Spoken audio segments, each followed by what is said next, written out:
Hello, welcome back to another YouTube tutorial by Andrew or me. Today I'm sort of talking about one of the most important probably aspects of parametric architecture, which is the attractor. I kind of want to give you a brief understanding before we dive right into Grasshopper. I'm going to try to keep this one shorter. I don't know how short I'll be able to make it, but we'll see. Anyways, you can see sort of its use in actual practice and build structures. Or here it's controlling sort of the apertures in this facade. Here it's controlling sort of the depth and the size of each one of these cells. Here in the more apertures. Here it's sort of controlling that force. It has so many applications into parametric design and architecture in general, or other types of design. So I'm just going to quickly, I just want to give you a brief understanding of what an attractor is. Basically, it's just a relationship between a field of points, which I will beautifully diagram right here. So you have a field of points represented in blue, and then we're going to give an assignment of an attractor. And what this will do is basically it's measuring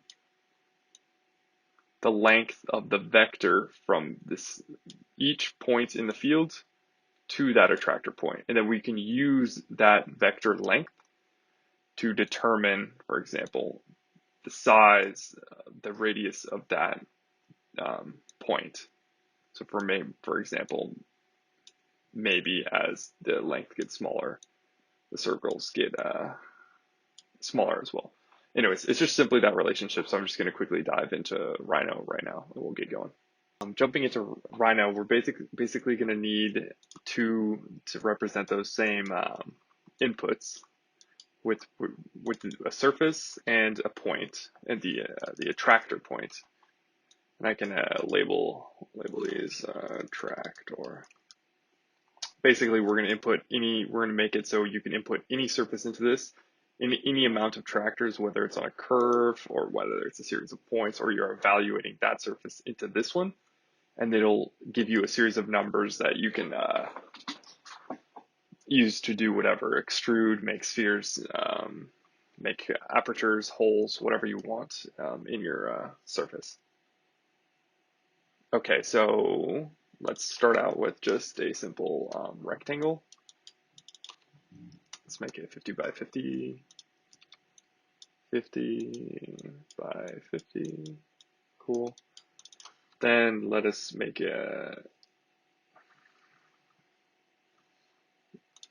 let's divide this. No, actually, we need to make this actually a surface first. Cool trick is if you just use a planar curve, you can plug that directly into a surface point, and it will and it'll turn it into a surface. Okay, so 25, 25. So now what we're going to get is with an ISO trim. By the way, there's a million ways to do this, to create this sort of series of surfaces, but this is a nice way. So now we have a series of 25 by 25 smaller surfaces. And we can just plug that in here just to keep our script clean. Let's actually make this guy have a color and this guy have a color, so you can always reference like where these two are in correspondence to each other, and you can always supplement it and plug in and out. So now what we're going to do is we're going to get actually let's deconstruct the BREP, the boundary representation, which each surface is. Now this will give us faces, edges, vertices. We're going to take each one of those faces and get the center point of that face. And what we're going to use this is to measure to the attractor. And what I'm going to do is place a point here. I'm going to lift it up in Z. I'll show you why later. You can, it doesn't have to be there, and then select that. So now we do have one attractor point. And basically what we're going to do is we're going to use closest point, not closest points. And what we're going to do is we're going to plug in this area as the point to search from, and the attractor as the point to search to. And I'm going to flatten this for, in the future, you'll see why I have flattened that number. And now what we're going to do is so now we're going to need to find the distance in between each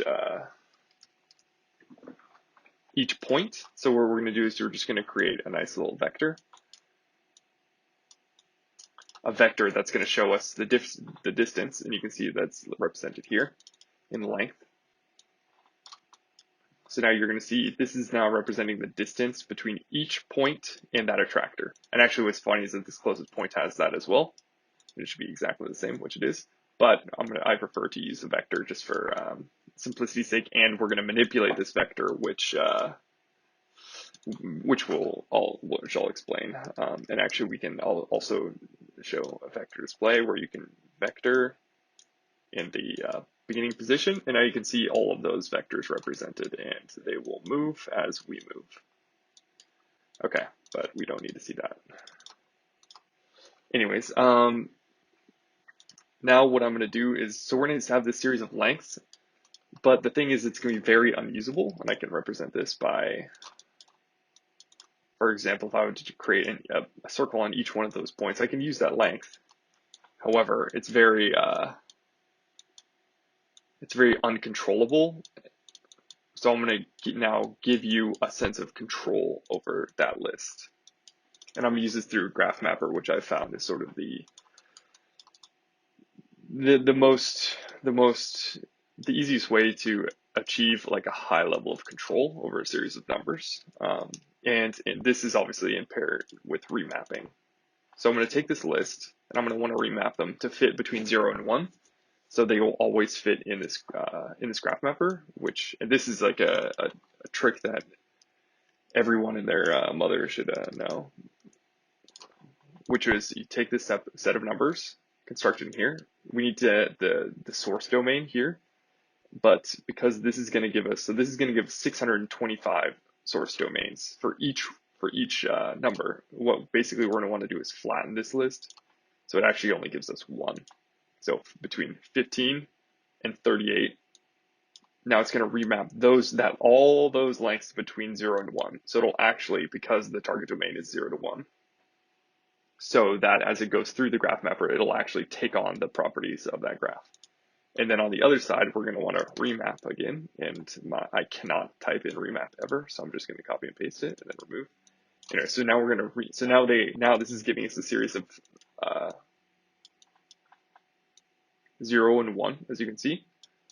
And now I'm going to want to remap it to have total control over it. So let's construct domain, and of course I misspelled construct domain. Yes, thank you. And let's go between like 1.2 or 1.3 and 1.3. It's nice to always start out sort of at the same, just to visualize. Anyway, so now to begin with, let's start with that same circle again. So I can take those center points of each face here, and now I can apply that, and let's hide all of this part off. Okay, so now you're seeing, and also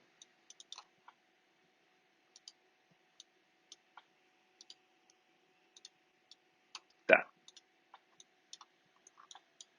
Okay, so now you're seeing this, and because of course these are the same number, it'll all show up as the same, but as I tweak that, I can achieve control. And actually, let's test out to see. Let's say I had a series of, let's check and see if what 3 points will give us.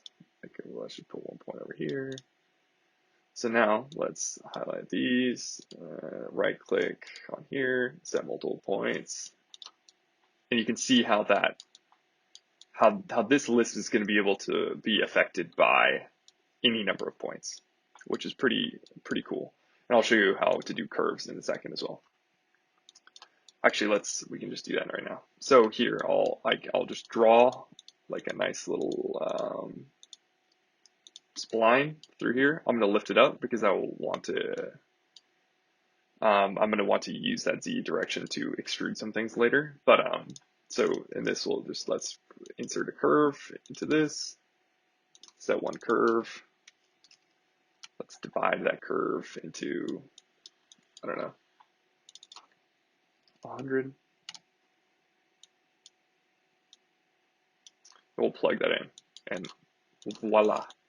You can see your, and I can manipulate this, and it's going to have always impact on that field below.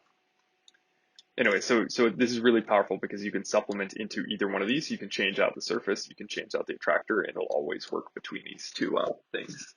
And this sort of allows you to control the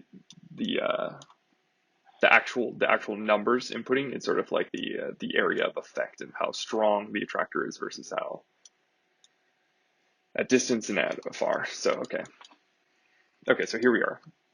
But I'm not really interested in those circles. So let's actually extrude some sort of like pyramids. And I'm going to take, so I've already deconstructed it, and I've taken those edges, and I'm actually going to join those curves, because this output is going to give me, each edge is going to be actually 4 curves, and I might actually just want 1 curve. And so now this is manipulated to list. So now you see there's 4 branches on this list, but down here there's 3. This will give us problems. So use P shift this will say -1. And what this will do is you can see that it has, in the brackets, it has 4 branches. And then on here, and now it has 3 again. So now it'll match up with these numbers that are essential to come out from here. So now what I'm going to do is going to do an extrude to point. Oh, no, not that guy. Extrude to point along taper. Oh, there it is. Yep, okay. So now what we're going to do is now we have this series of curves, which are here, and we need to move a point along that vector. So this is quite simple. We're just going to need to move, right? And we're going to take that point, because that's the point we're going to want to move. And we already have that vector, which is represented here. We just need to change that vector's amplitude with these numbers. And that can simply be done with amplitude. So now we take that vector and we remap it here. So we can use that same exact values. You can see why all of this is so powerful. So now we can take that list of curves.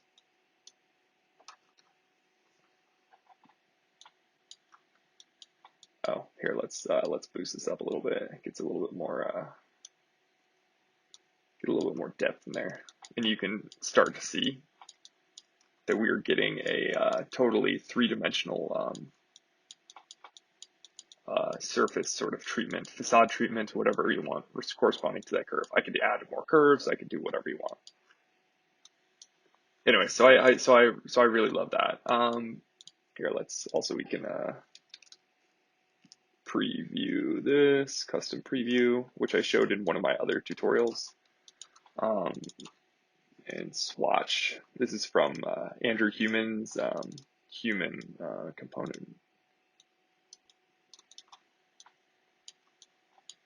And like you can see how nice that is starting to look. And you have, of course, total control over that in all of these. So let's turn that off.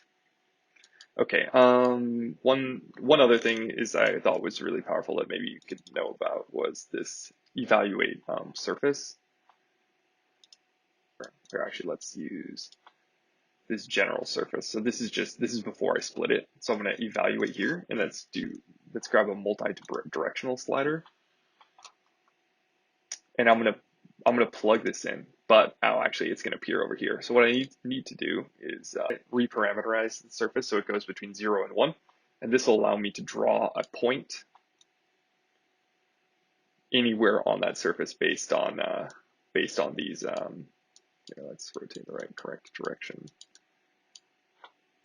And so I can actually use this as the attractor point as well. So let's disable this, and we're gonna plug. I'm gonna move, because I want it to be 3-dimensional. I'm gonna move this up in the end, like Z by, and then let's just do 20 or something. So now you can see that just based on that original surface, I can create that same sort of, get those same gradient of effects. And this is pretty cool because you can, for example, even just take two of these, plop in another point over here, hold down Shift, right click, and drag it into the UV to add multiple. Anyways, interesting stuff. Let me, and I want to show just one last thing, which is, I want to make this let's just quickly go back to Rhino. Let's just create a sub D surface that also somewhat represents, so hold down Shift to get a square. Here, let's,